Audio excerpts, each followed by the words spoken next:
Hi. Ooh. I have so much stuff everywhere. I can't even get my intro out. Today's been a day. This week's been a week. And oh my god. It's it's been such a week. I'm not even really in my check-in week. I should have been had I should have had my check-in done by now, but I'm late on it, but I'm still coming to film it because I need I need to finish the series.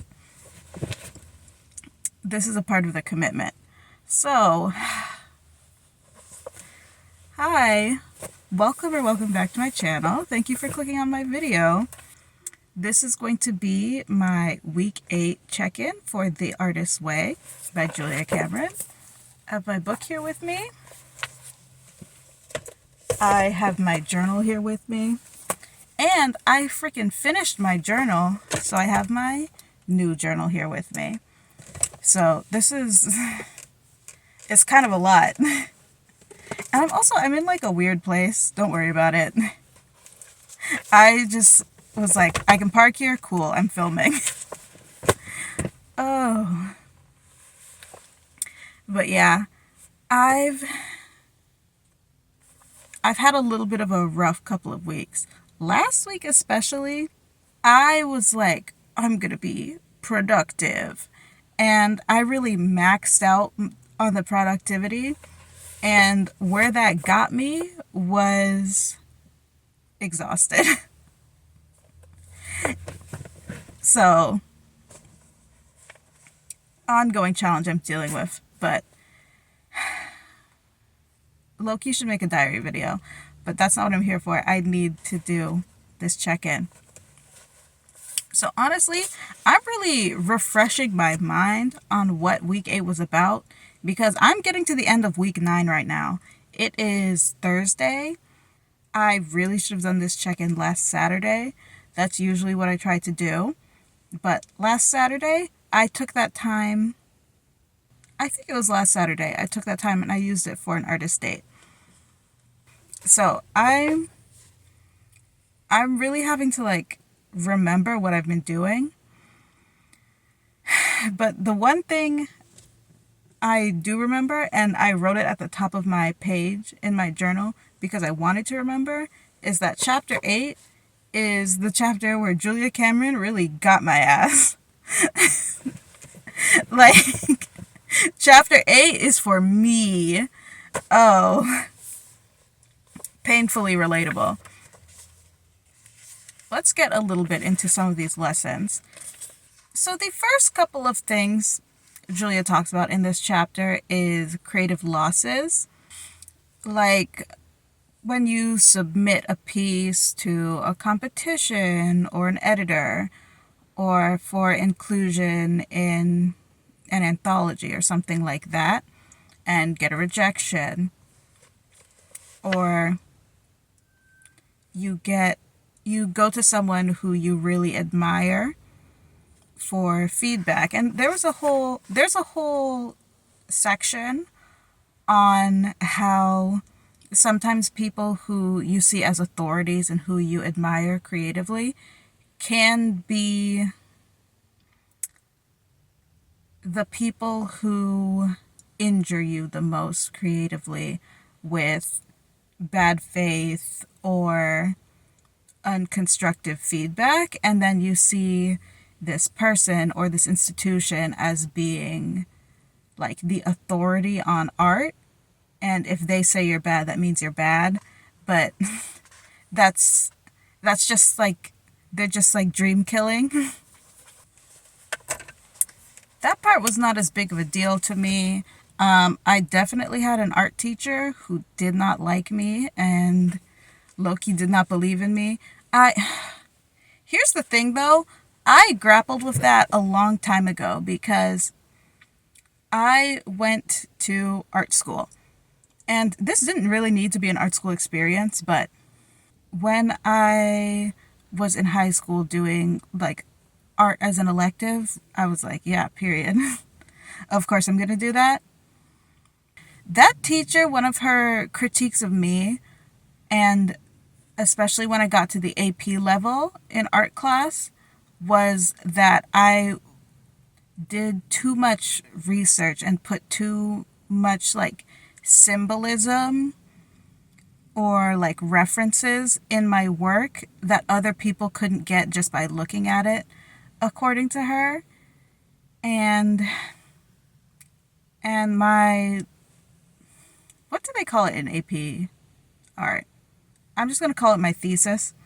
My like thesis project that I was working on all year.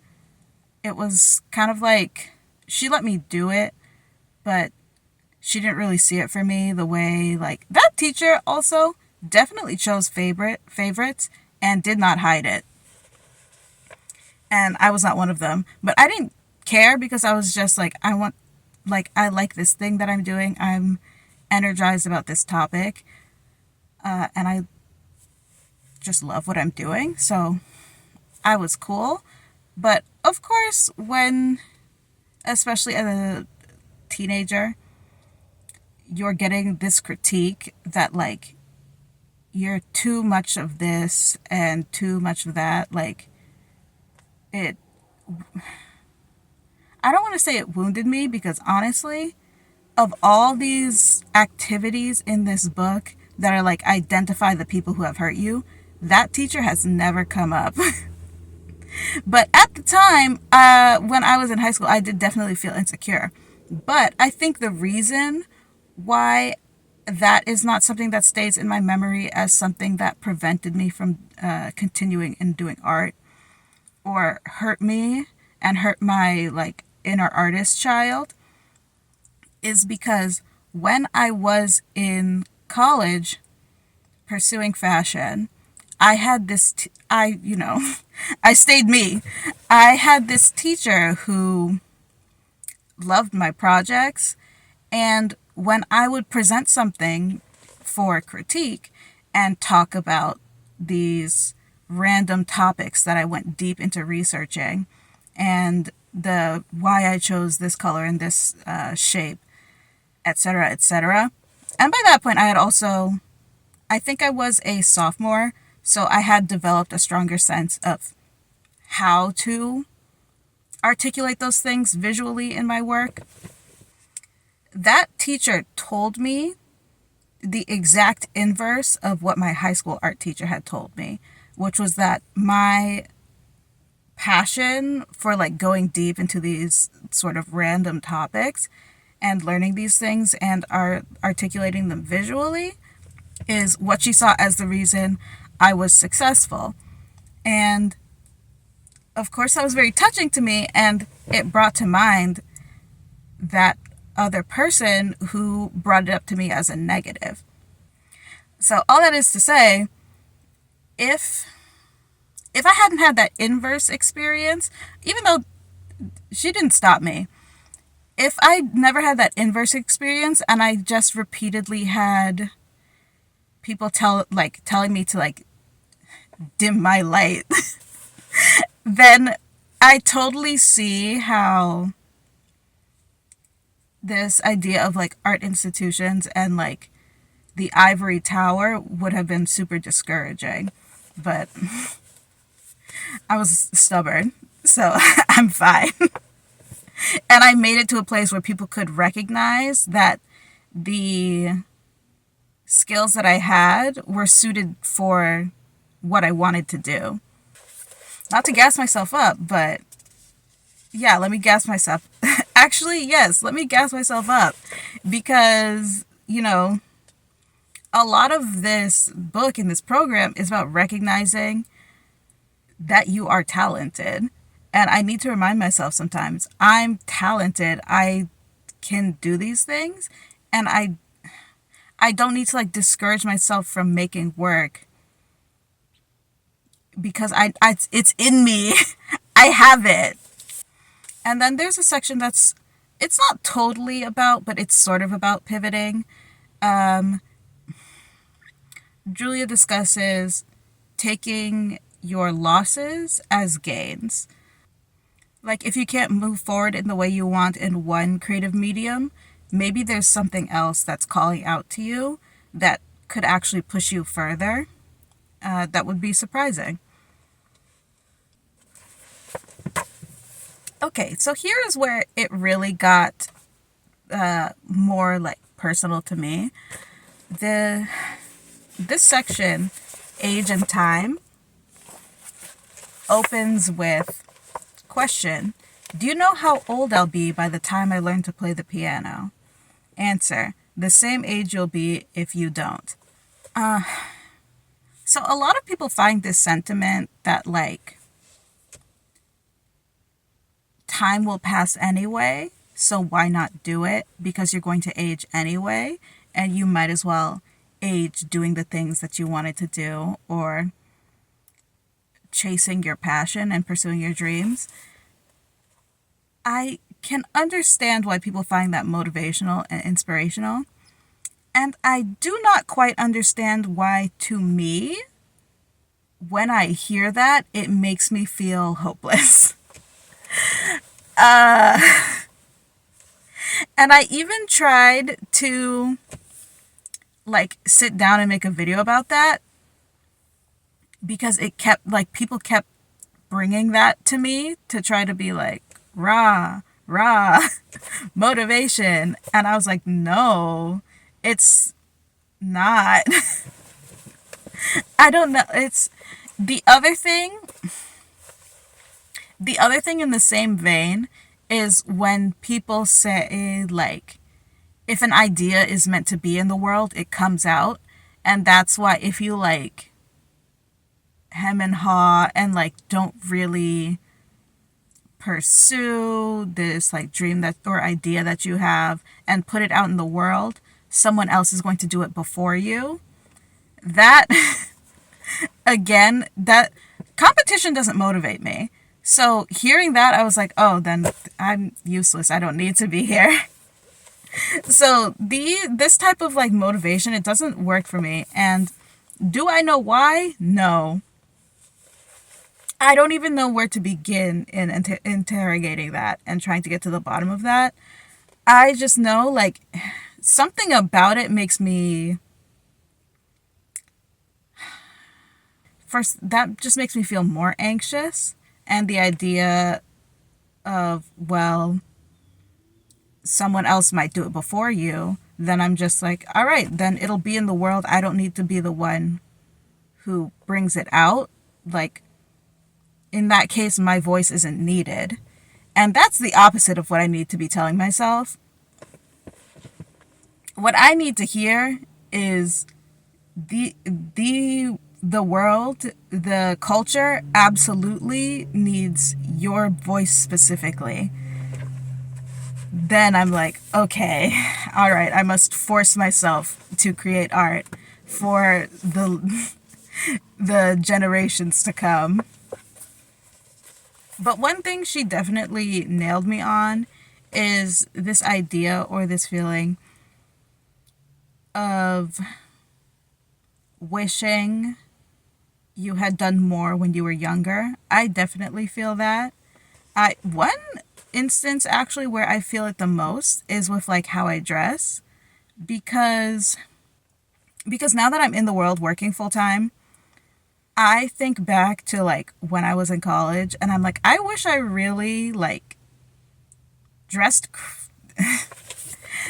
I wish I really like dressed like with no regard for anything and just like experimented more, like wore whatever I wanted.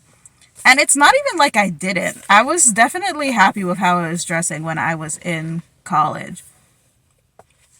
But sometimes I'm like, I wish I had the confidence, or it's not even confidence so much as just I wish I had felt more comfortable wearing like crop tops or stuff like that. That now that I'm in the corporate world, I can't really wear that stuff on a daily basis. And then it's harder to find opportunities to go somewhere and just like dress however. Because all the occasions I go to now sort of have a dress code, Whereas when I was in school, every day you wake up, you dress however you want. But at the same time, I can't, like, younger me, she was dressing how she wanted to be dressed. When I was in my, like, little boy era. I was in my mask era when I was in college. But, like, mask for me is really, like, the most mask I can get is, like, 13-year-old Victorian child. But yeah, I always dress pretty covered.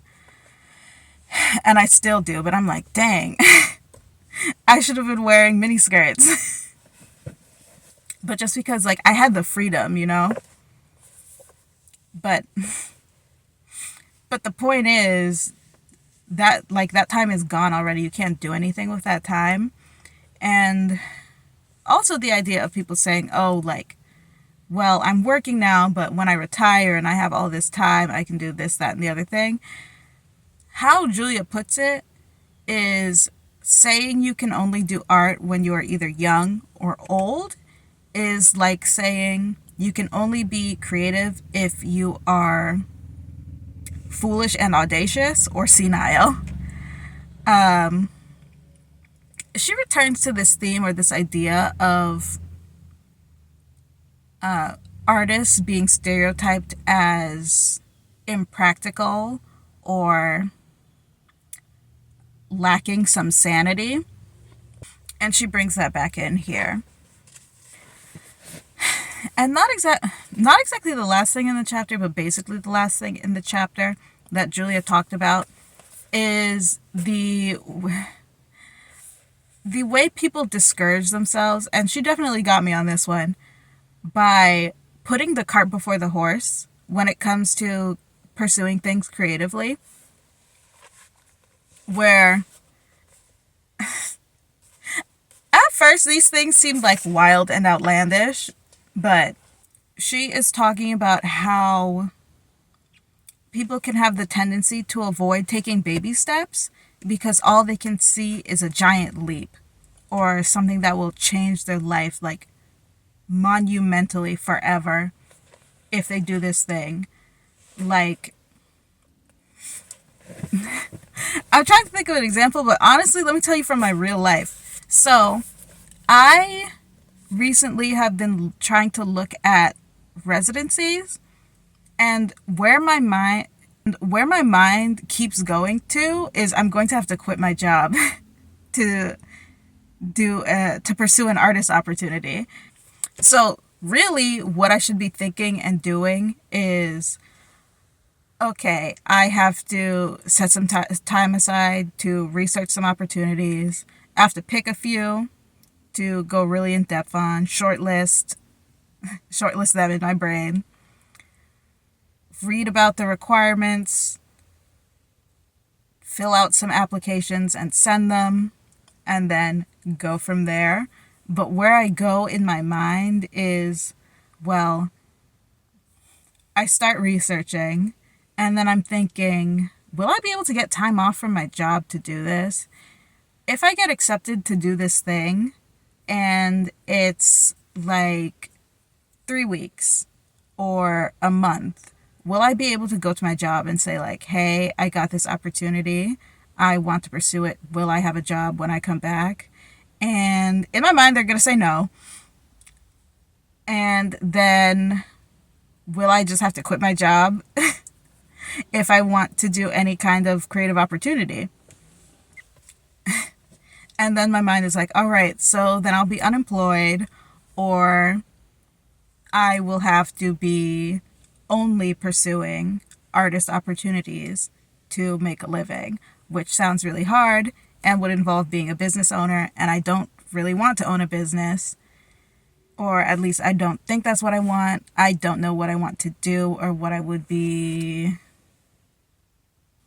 And then, now that I'm 26, I wouldn't have health insurance, and I would, I don't know, die. So in the book, she's writing things like, people will go, like, if I take an acting class, I'm going to have to get a divorce and move across the country. And it sounds like, wow, dramatic. But When you're doing it, you're like, oh, this makes logical sense. I guess I can't take that class if I love my wife. And you know what? I used to be really annoyed at, I was in a writing community. I used to be really annoyed at writers for doing this because they would go like, people aren't going to understand my character's relationship and they're going to ship the wrong characters because of this and that. And people are going to be mad about this and cancel me about that. And I'd be like, have you written the manuscript though? Is your outline finished? How many words do you have? Writing, I think especially because I don't care necessarily about publishing, is an area where like I can see that clearly that that's illogical and you have to worry about making the thing before selling the thing and how people receive the thing. And then there's also, if you don't know the full process of something, when I see, for example, someone I know has a solo show right now in a museum. Congrats to her. That's one of my professors. She's super talented. So when I'm kind of outside of that experience, like I don't know the process, the only thing I can see is me here with nothing. And other people's results are things like solo show in a museum, exhibition, photo shoot, this, that, and the other thing, like press, or like traveling distances, moving states or countries, like stuff like that. What it really is going from A to Z, but how someone on the outside sees it is A is nothing, B is everything, and it's like, what? Or it's, you know that meme that's like step one, step two, question mark, question mark, question mark, profit? Like, that's how it feels like. Like, buy canvas, open paint, question mark, question mark, question mark, solo show? So another thing Julia did to kick my ass with this chapter is some like fill in the blank exercises of sort of like is referenced in the earlier chapters of like time travel exercises, where, let me just read a couple. As a kid, my dad thought my art was blank. That made me feel blank. I remember one time when he blank, I felt very blank and blank about that. I never forgot it. So some of these will really like expose your heart, and it's like, oh, I didn't realize I believed that, or I didn't realize that was such a big memory for me, even if it's something like, oh yeah, I remember that from my childhood always being the case. I didn't realize it had like an impact on me. And she closes it out with a list of affirmations. Read some of them. I am a talented person. I have the right to be an artist. I am a good person and a good artist. Creativity is a blessing I accept. My creativity blesses others. My creativity is appreciated. So for the tasks for this week, there were only 8, but I still chose 5. And there's one that's kind of cute where you pick a color and you sort of write in third person as a color. It was kind of random. I was like, why did you put this here? But I think it was one of those, like, I felt like it was like an inner child thing almost. to do this like personification of colors. I don't know. It hit me in the like infant writer feels. I don't know.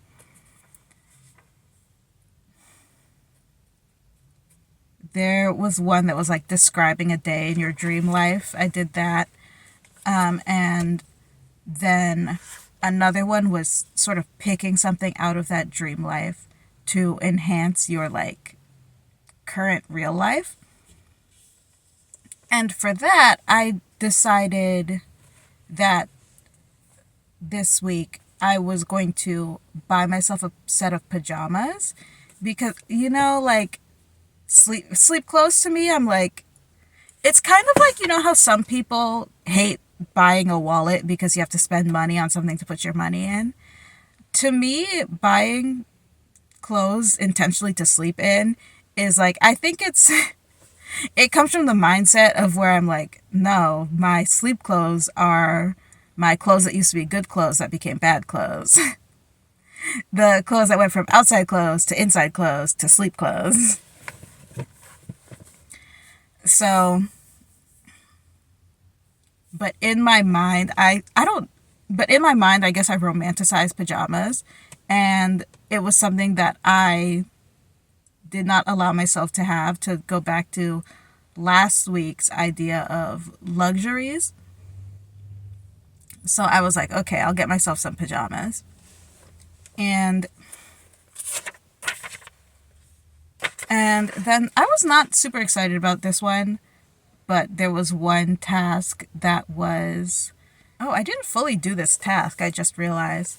But the task was to list 5 things that you are not allowed to do, and to make them like really outrageous. I didn't go as extreme as Julia went, so maybe I didn't do it right.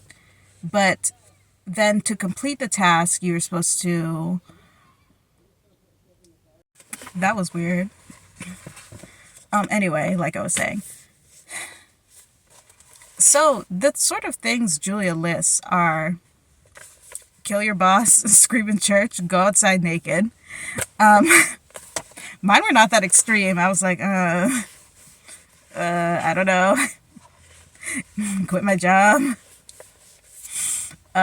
Be unemployed for like a year. That would be neat. But the second half, or like honestly the bulk of the assignment, was to write, draw, paint, or like act, collage, like, or otherwise like create a material representation of yourself doing these things. And I even had an idea to do a self-portrait, and it slipped my mind, honestly. Okay, I should do it because honestly, I just should be making more stuff, and it's a good excuse to draw. I haven't been doing that much drawing lately. I don't like to do self-portraits, or I don't do self-portraits often, because I draw my OCs and I'm like, yes, my Blorbo, I love him. I don't care about drawing myself that much. But I know a lot of people, if they can't think of something to draw, they do a self-portrait. But I think the most helpful exercise for me in this chapter was the one called Goal Search. You identify a dream, and it's phrased in a way where this dream takes the form of like a title, like I want to be a actress. And then you establish an accomplishment or goal that would symbolize to you that you've achieved that dream. She gives 2 examples, that one person who wants to be an actress may want to be in People magazine, and that signifies to her, I made it, while another actress might want to be well reviewed for a role she portrayed in a Broadway play. And the next step is, in 5 years, where would you like to be in relation to this dream? Then, in the upcoming year, what steps can you take to accomplish this goal? Then, what action could you take this month, or this week, or today? I felt like this task was really detailed and really pushed me in a way where, like, when I'm thinking of goals sometimes, it I can only think of things that seem really far away, or things that seem really like things that are just for fun. And I love fun goals, so I do them all the time.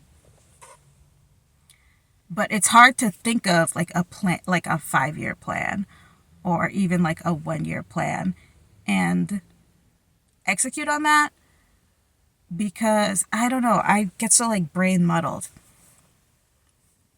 and like overwhelmed. But I think this did a good job of like breaking it down, and really I think also did a good job of helping me to like dream a bit more and like be more like romantic or more like passionate about my goals and my dreams.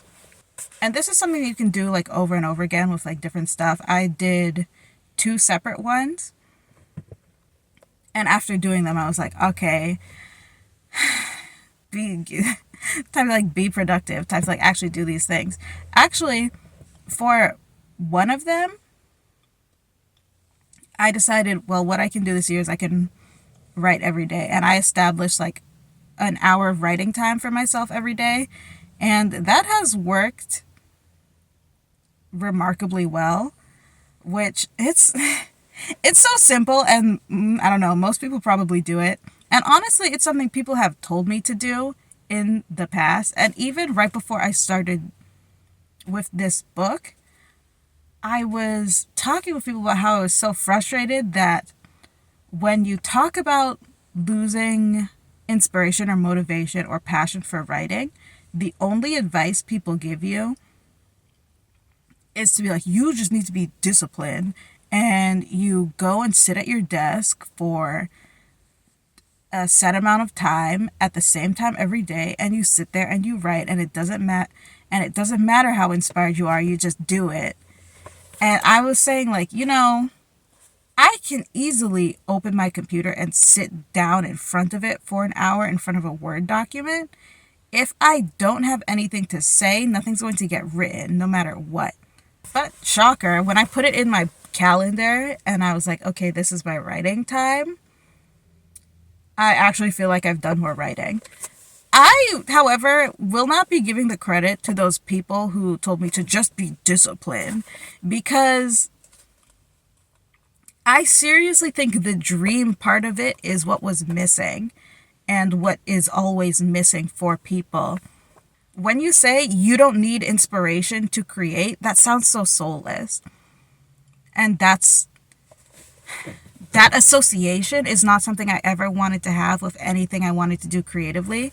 It sounds so like capital driven or like materialistically driven, in a way that I was like, I'm not about that. That's not what my goals are for something like writing. And I think also, especially because in certain mediums, I feel this is true in fashion too,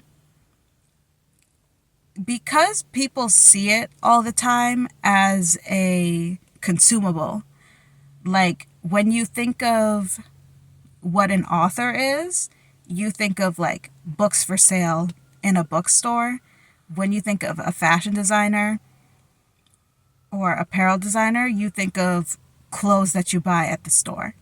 So I feel like people come at things like that from the perspective of, maybe it's kind of for your expression, but mostly it's for profit, or to do this thing as a living, which is not how I totally see myself in those things. Or it's more like, maybe I could, maybe I don't want to. But first, what's important to me is, what do I want to express with this art? Not what can I sell? Because the idea of having to be sellable is very discouraging to me. So I really appreciate this idea of, what will it take you to feel fulfilled, not what will make other people see you as successful. Okay, so to wrap it up, the check-in. Morning pages. I did do my morning pages every day. Yay. I had some like fro blocks and delays, just like I always do. I wake up really early. It's hard to wake up early. I don't know, for some of you, that 5 a.m. It might not be early, but for me it is. To wake up earlier than that to do morning pages is hard. So then I get to work later. It's a whole thing, like, but it's fine. I'm in the home stretch of the book at this point. I know this is not something that's going to be forever. So I'm cool with the struggle with morning pages. I still do them. Sometimes in the check-in section, Julia will put little notes and little questions. And in this one, it was like, are you tempted to abandon the morning pages? Like, no. I feel fine. The morning pages don't make me feel like angry and frustrated the way they must be making other people feel. To me, it's just like blah, blah, blah, blah, blah, blah. Okay, goodbye. Dear diary, blah, blah, blah, yap, yap, yap. All right, bye. Artist date. The artist date is the hard part for me. And the thing is, I've been saying this. I want to be more active in choosing my artist dates because I just am outside and then I'm like, whoa, this is an artist date now. And it just happens. And for me, for week 8, I totally forgot to do an artist date. And I like doing things alone and spending time alone. But the stuff I was doing, I was like, that's errands. That's not an artist date. So there was nothing this week that I would really count as my artist date. And I feel bad about it. Other things, other issues. Since starting with calendar blocking, I do feel like on one hand I'm more productive, but on the other hand, I feel like it creates this sort of like scarcity of time because I put in my calendar like my whole schedule and I see like, oh, so much of my week belongs to working and going to and from work. And then I get home and I have really like, I was going to say 3 hours, but after I do like all the like necessary self-care stuff, it's like 1 or 2 hours where I really can just like be having fun or doing whatever I want or like figure out something to do after work. And that low-key stresses me out. Not even low-key. It stresses me out. It's discouraging to be looking at my schedule and being like, okay, I have 4 hours to make something happen, or I have 1 hour to try to figure out something to do. I do feel like I waste less time though, or the dark crystal, the crystal comes down and like sucks your life force out of you. I'm not looking at my phone and doing that as much, which is good. But also I feel like I need to figure out how to work with rest days. More like self-care and less productivity. Because after this last week, even though I did what I wanted to do and I'm happy with it, I like kind of ran myself ragged. And also, life is lifing. So when I went into my calendar and I was like, okay, I'm going to do this today and then that, especially for the weekend days because they're so open. I'm like, I don't know what I'm going to do with all this time. It's the reverse problem where I'm like, I have so much time, I don't even want to attempt putting stuff in. I have no idea what I'm going to do every Saturday and Sunday. And that stresses me out on a different level because I'm like, I've got to make the most of all this time. And then life is lifing. So I had my whole like weekly plan set up, everything, and then there was issues with my car, and it ended up taking like a whole day almost. So I had actually planned out my Saturday and I was like, yeah, I'm going to get all my stuff done. And then that happened and it was like, I'm going to lie face down. So, oh my God, just life. Other issues, existence. But I've got to go home. That's going to be it for me. This is my late week 8 check-in. I was like discouraged about really getting to this week's stuff kind of late, but not even just week.